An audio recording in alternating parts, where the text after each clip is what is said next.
열왕기 하 제23장. 여호아하스가 왕이 될 때 나이가 23세라. 예루살렘에서 석 달간 다스리니라.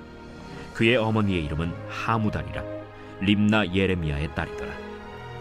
여호아하스가 그의 조상들의 모든 행위대로 여호와 보시기에 악을 행하였더니 바로 느고가 그를 하마 땅 림나에 가두어 예루살렘에서 왕이 되지 못하게 하고, 또 그 나라로 은 100달란트와 금 1달란트를 벌금으로 내게 하고, 바로 느고가 요시야의 아들 엘리야김을 그의 아버지 요시야를 대신하여 왕으로 삼고 그의 이름을 고쳐 여호야김이라 하고, 여호아하스는 애굽으로 잡아갔더니 그가 거기서 죽으니라. 여호야김이 은과 금을 바로에게 주니라. 그가 바로 느고의 명령대로 그에게 그 돈을 주기 위하여 나라에 부과하되 백성들 각 사람의 힘대로 액수를 정하고 은금을 징수하였더라. 여호야김이 왕이 될 때 나이가 25세라. 예루살렘에서 11년간 다스리니라. 그의 어머니의 이름은 스비다라. 루마 부다야의 딸이더라. 여호야김이 그의 조상들이 행한 모든 일을 따라서 여호와 보시기에 악을 행하였더라. 제24장. 여호야김 시대에 바벨론의 왕 느부갓네살이 올라오매 여호야김이 3년간 섬기다가 돌아서 그를 배반하였더니 여호와께서 그의 종 선지자들을 통하여 하신 말씀과 같이 갈대아의 부대와 아람의 부대와 모압의 부대와 암몬 자손의 부대를 여호야김에게로 보내 유다를 쳐 멸하려 하시니, 이 일이 유다의 임함은 곧 여호와의 말씀대로 그들을 자기 앞에서 물리치고자 하심이니, 이는 므낫세의 지은 모든 죄 때문이며 또 그가 무죄한 자의 피를 흘려 그의 피가 예루살렘에 가득하게 하였음이라. 여호와께서 사하시기를 즐겨하지 아니하시니라. 여호야김의 남은 사적과 행한 모든 일은 유다 왕 역대지략에 기록되지 아니하였느냐. 여호야김이 그의 조상들과 함께 잠에 그의 아들 여호야긴이 대신하여 왕이 되니라. 애굽 왕이 다시는 그 나라에서 나오지 못하였으니, 이는 바벨론 왕이 애굽 강에서부터 유브라데 강까지 애굽 왕에게 속한 땅을 다 점령하였음이더라. 할렐루야. 사랑하는 열림교회 성도 여러분, 지난 밤도 주님께서 주시는 참 평안 가운데 단잠 주무셨습니까? 아침을 깨우는 말씀, 오늘 월요일 우리에게 주시는 말씀은 열왕기하 23장 31절부터 24장 7절까지의 말씀입니다. 오늘도 살아계신 하나님께서 주시는 말씀을 통하여 삶의 기준을 세우며 하나님께서 기뻐하시는 삶을 살아내어드리는 저와 여러분이 되기를 간절히 바랍니다. 오늘 매성경 본문의 제목은 기울어져가는 유다입니다. 오늘 본문은 요시야 왕에 이어서 여호아하스가 왕이 되고, 얼마 되지 못하여 그 여호아하스는 애굽으로 잡혀가게 됩니다. 그리고 애굽 왕 느고의 내정 간섭으로 인하여 여호야김이 유다의 새 왕이 되는 모습을 보여주고 있습니다. 여호야김은 또 하나님께서 보시기에 많은 악행을 행한 왕으로 오늘 말씀에도 기록되어 있는데요. 오늘 이 여호야김이 등장한 이 모습 가운데 하나님께서는 다시 한번 애굽을 등장시켜서 이스라엘 백성들이 애굽을 통하여서 고역을 당하게 됩니다. 애굽하면 기억나는 것이 무엇인가요? 바로 이스라엘 백성들이 애굽의 노예가 되어 종살이를 하던 그 시기를 기억할 것입니다. 하나님께서는 이스라엘 백성들을 애굽에서 구원하셔서 출애굽을 시키시죠. 그런데 다시 한번 오늘 말씀을 통하여서 이들은 다시 애굽 왕의 종속이 되고 그 안에서 고역을 당하게 됩니다. 오늘 말씀 가운데 33절 말씀을 보면, 바로 느고가 그를 하마 땅 리블라에 가두어 예루살렘에서 왕이 되지 못하게 하고, 또 그 나라로 은 100달란트와 금 1달란트를 벌금으로 내게 하고, 여호야김이 은과 금을 바로에게 주게 되는데요.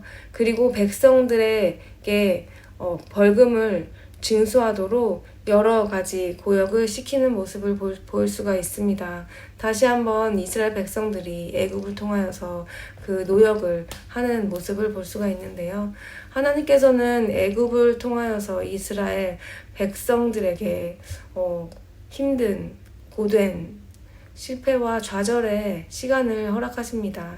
그런데 이것이 단지 애굽이 잘못되어서가 아니라 애굽이 악인이어서가 아니라 하나님의 관심은 애굽에 있는 것이 아니라 바로 이 이스라엘 백성들, 오늘 본문 말씀에 나오는 유다 백성들에게 있음을 우리는 다시 집중해서 보아야 할 것입니다. 그 이유는 하나님께서 지금 이 유다 백성을 멸망하시고 심판하시는 그 과정 가운데 하나님의 마음은 온 유다에 가 있는 것을 우리는 알아야 할 것입니다. 왜냐하면 하나님의 마음이 그의 자녀에게 있기 때문에 하나님은 이 애굽 땅을 애굽이라는 나라를 이 악인을 통하여서 하나님의 자녀들을 돌이키고 싶어 하시는 그 간절한 마음이 있기 때문입니다.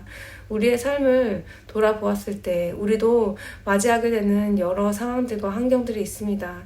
때로는 우리가 우리의 환경을 탓하고 우리가 겪는 여러 어려움을 보며 그것들에 초점을 맞출 때가 있습니다. 하지만 우리가 지난주에 나눴듯이 요시아가 하나님의 말씀을 보고 옷을 찢어 회개하며 유다 백성들이 유월절을 지키고 하나님께로 돌아오는 듯한 모습을 보였지만 얼마 되지 않아서 이렇게 다시 한번 하나님을 떠나서 악행을 저지르는 그 모습을 보며 인간의 연약함, 계속되이 반복되는 그 죄의 군상들을 우리에게 보게 하시고 계십니다. 그 모습이 내 모습이라고 생각한다면 우리는 과연 우리가 하나님 앞에서 은혜를 받았다고 많은 깨달음을 얻고 주님께서 매주 주일 말씀을 통하여서 그리고 많은 양육을 통하여서 내 삶에 변화를 주시고 우리가 참 자유를 얻고 있다 이렇게 말하지만 실상은 우리 삶에서 계속하여 다시 애굽으로 돌아가려 하고 우리가 이전에 옳지 않다고 생각했던 그 악행 습관으로 다시 돌아가려는 우리의 죄의 본성들을 우리가 생각해 볼 수가 있을 것입니다. 사랑하는 열림문교회 성도 여러분, 하나님의 관심은 그 어떤 것에 있지 않습니다. 바로 나에게 있습니다. 하나님께서는 내가 주님께 돌이킬 수 있도록 내가 주님께로 온전한 관계를 맺을 수 있도록 사건과 상황들을 사용하십니다. 항상 우리가 말씀에서 배우는 것처럼 우리에게 일어나는 문제들은 그 어떤 사람 때문이 아니고 우리의 환경 때문이 아니라 바로 변하지 않는 내 모습, 주님께로 온전히 돌아오지 않는 내 모습에 있다는 것을 우리는 기억하면서 오늘도 내가 요즘 마주하고 있는 상황과 환경 가운데 반복되이 내가 다른 사람에게 원인을 찾고 내 안에서 넘어지려 하는 그 원인이 그 어떤 것에 있지 않고 주님의 사랑하는 자녀인 나에게 있음을 기억해야 할 것입니다. 우리는 자녀들에게 때론 엄한 벌을 가합니다. 우리 아이들에게도 때로는 아이들이 원하는 것을 하지 못하게 하는 순간이 있습니다. 그것은 우리 아이들이 나의 자녀이기 때문입니다. 그 어떤 것보다도 우리 아이들이 가장 좋은 길로 잘 되는 길로 가기 원하는 부모의 마음 때문에 때로는 아이들에게 여러 가지 벌을 가하기도 합니다. 그것이 어떠한 나쁜 외부적인 요인이 아니라 아이들을 사랑하는 부모의 마음으로서 우리가 행하는 것입니다. 오늘 말씀 토대로 우리의 시선과 우리가 원인을 찾는 것이 어떤 거에 있는 것인지를 다시 한번 돌아보며 그 가운데 하나님께서 원하시는 마음, 주님께 온전히 돌이키기를 원하는 그 마음을 우리가 기억했으면 좋겠습니다. 오늘 말씀 가운데 마지막으로 24장 4절에 그가 무죄한 자의 피를 흘려 그의 피가 예루살렘에 가득하게 하였음이라 여호와께서 사하시기를 즐겨하지 아니하시니라. 이는 하나님께서 유다 심판의 이유가 여호와께서 사하시기를 즐겨하지 아니한 것이 여호와께서 용서하기를 즐겨하지 아니하는 그런 악한 마음 때문이 아니라 그들의 악행이 여호와께서 사하시고 싶은 그 간절한 마음인데도 불구하고 해도 되지 않는 모습이기 때문입니다. 내 안에 계속해서 반복되는 죄악된 모습들을 발견한다면 오늘 우리가 즉시 회개하며 다시는 그 모습으로 돌이키지 아니하며 우리가 주일 말씀에서 함께 찬양하기 전에 나누었듯이 하나님께서 우리에게 주시는 그 회개의 기회를 온전히 받아 주님께 겸손히 나아가는 오늘 하루가 되기를 간절히 바랍니다. 기도하시겠습니다. 사랑하는 하나님 감사합니다. 사랑하는 자녀들에게 때로는 심판을 허락하시는 이유가 하나님께서 온전히 주님을 따르라는 그 말씀임을 믿습니다. 오늘 다시 한번 이 애굽이라는 나라를 등장시켜서 유다 백성들을 심판하게 하시는 그 과정 가운데 있게 하신 하나님의 마음이 그들에게 주시고 싶은 것이 온전한 심판이 아니라 진정으로 주님께 돌아오고 가장 좋은 것을 주시기 위한 주님의 의도임을 우리가 깨달아 우리 삶에서도 어떠한 원인을 다른 외부에서 찾는 것이 아니라 내 안에서 적결해야 할, 내 안에서 깨끗하게 진멸해야 할 것이 무엇인가를 발견하며 주님께로 돌아오는 삶이 될 수 있도록 이끌어 주시옵소서. 그 기회를 잡는 자들에게 주님께서 주시는 참 평안과 감사로 영광 돌릴 수 있는 시간 될 수 있도록 인도하여 주시옵소서. 예수님의 이름으로 기도드립니다. 아멘.